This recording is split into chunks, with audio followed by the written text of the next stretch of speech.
Welcome to the Your Next Move podcast with Kimberly Brown. Today, we are going to talk about a topic that I love, how to stop wasting your own daggone time. Because we all have so many things to do, but we realize that you don't optimize your time. I know I don't optimize my own time many days. So I want to share some tips with you that I have for me. This is just one of the biggest mistakes that we all make as individuals, as professionals, and it's important to know how to combat this. Back when I was blogging regularly, I shared so many thoughts on productivity, about handling overwhelm, multiple priorities, deadlines, but I wanted to make sure I gave y'all some very practical tools and share a little bit more about the first 30 minutes of my day. So in a former episode, I talked about in the beginning of my day, in 30 minutes, I do 3 things. And I'm going to go a little bit more in depth today. So the first thing I do when I wake up is journaling. Journaling to start my day helps me process everything, whether it's personal, whether it's professional, whether it's a combination of both, whether I had a really hard day the day before, or whether my day was great, or even if I'm just writing the vision that I'm speaking over my own life. Many times I spend time just thinking about where I want to be. Currently, this is 2022.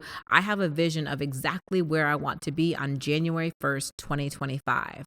And many days where I think I don't know what to talk about, I literally start writing through that, what I want to achieve, who I want to be, what it's going to feel like, taste like, sound like, on January 1st, 2025, to keep that top of mind. And I find the more I write the vision for my life, the more I take action toward that vision every single day.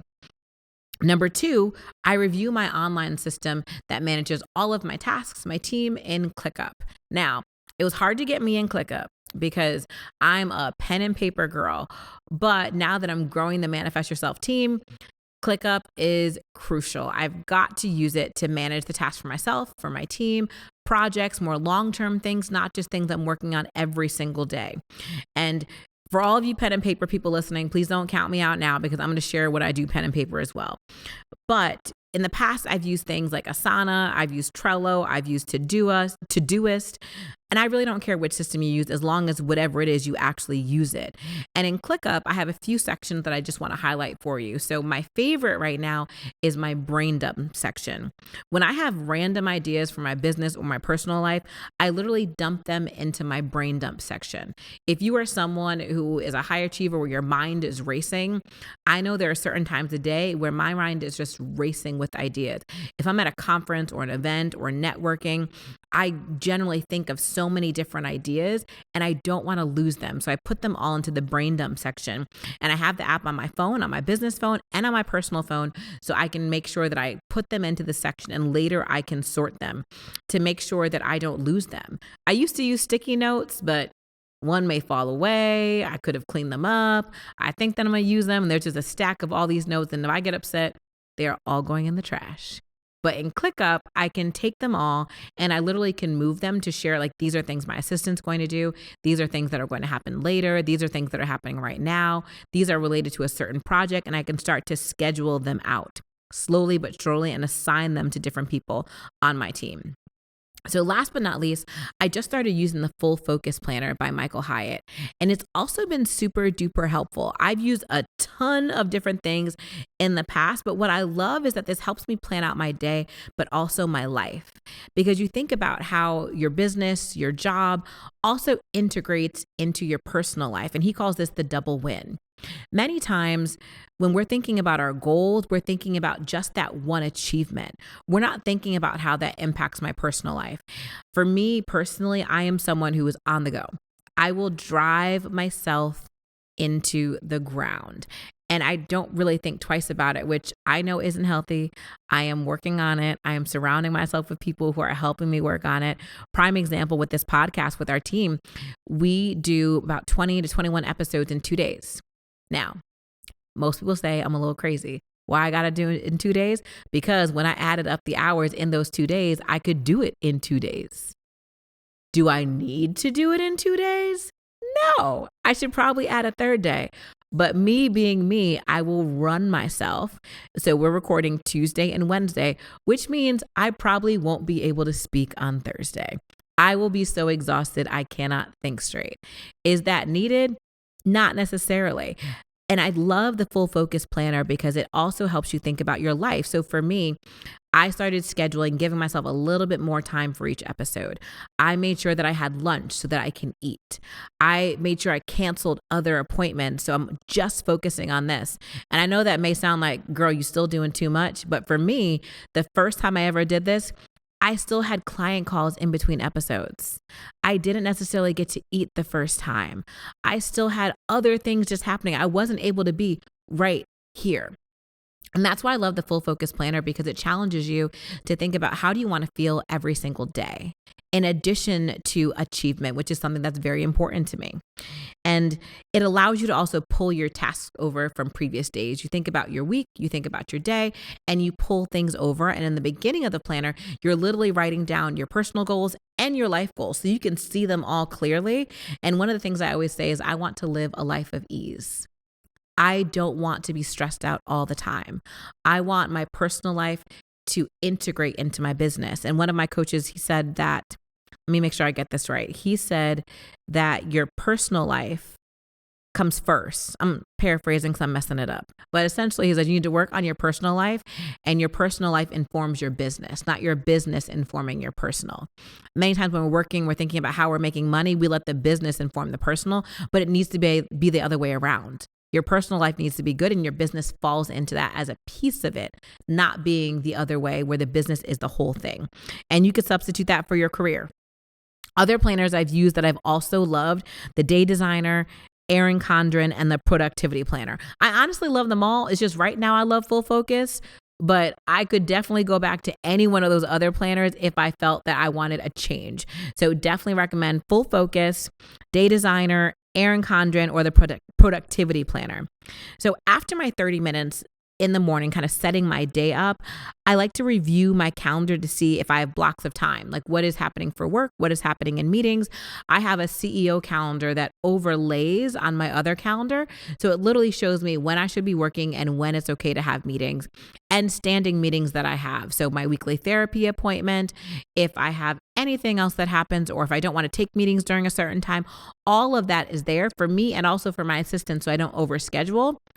It's also a little bit of, a gut check for me when I look at my calendar. It's how many times did I disrespect my own calendar by scheduling outside of that time? So it's also really, really helpful for that. So after my 30 minutes, I generally get dressed. I look at my calendar. And when I have days where I'm really, really focusing and I need to do deep work, I use things called the Pomodoro Technique. So if you haven't heard of it, I want to talk to you a little bit about it. So it was developed by an Italian student during his university days, and he needed a way to be more productive than what he already was.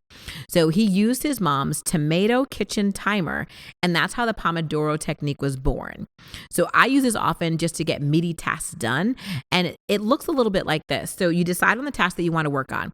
This could be, putting all your tax documents together, answering emails, researching potential jobs, or finishing a key project that's due to some senior stakeholders. Then you set the timer on your phone, or maybe you have a tomato timer, for 25 minutes. For that 25 minutes, all you do is work on that one task, nothing else. So sometimes people want to put an overlay on their browser, which means they can't search for other things, or on their phone, whatever it is, lock it out. So all you do is do that for 25 solid minutes. Once you hit that 25 minutes, you can take a 5-minute break, go take a walk, stretch, get some water, and then you repeat. And you do 25-minute blocks until you're able to finish whatever task it is. Or if it's a task over multiple days, maybe you'll do 2 or 3, maybe 4 Pomodoros just to get it done. Once you've looped through, I generally say 3 to 4, then it's time to take a longer break. 20 to 25 minutes, maybe 30 minutes, 45, whatever you need to really get back into it. That's a lot of time to focus, because again, this is laser focus. You're not doing anything else during this time. And if you know yourself, maybe 25 minutes is too long, which is A-okay. Maybe you need to do 10 minutes or 15 minutes first of dedicated focus during that time.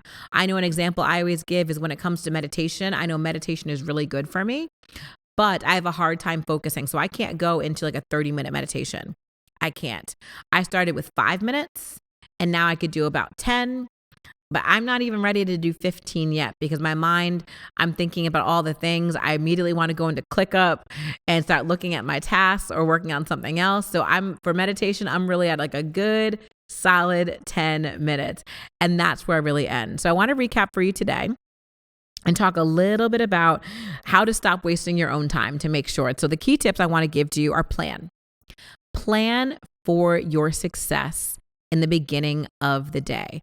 And planning could look like setting yourself up to have a successful day.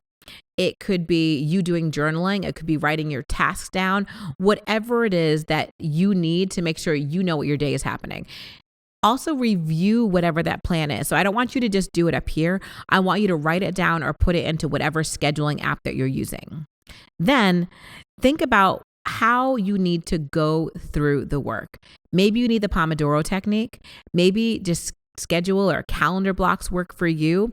Whatever it is, set up how you are going to do the work. And last but not least, track it. So in the full focus planner, I literally check off if I did what I was supposed to do. What did I do? What did I delegate? What needs to be moved to the next day? Because when you're able to track things, you can measure it and you could also celebrate it. I know when I'm excited about my day and I knock things out, I want to look back and be able to see almost that achievement, see that I finished the things that I wanted to do. And I review my week and I look at, well, Kim, what did you get done? What did you finish? What did you not finish? What could you have done better? When you track things, when you measure it, it allows you to fine tune and determine what will work best for you. So y'all, I hope that you stop wasting your own time. I know I'm doing my best not to waste mine anymore. And may your next move be your very best move. See you soon. Thank you so much for tuning in this week to the Your Next Move podcast. Don't forget to share this episode with a colleague or friend so we can all level up together. If you enjoyed today's episode, please write a review wherever you listen to podcasts. And lastly, if you're looking to join a community of thriving professionals, I invite you to join the Next Move Best Move community, my private community of professionals that includes the Manifest Yourself signature leadership development courses, monthly lunch and learns, and more. For more information, please go to kimberlybeonline.com/community. Until next week, remember to make your next move your very best move.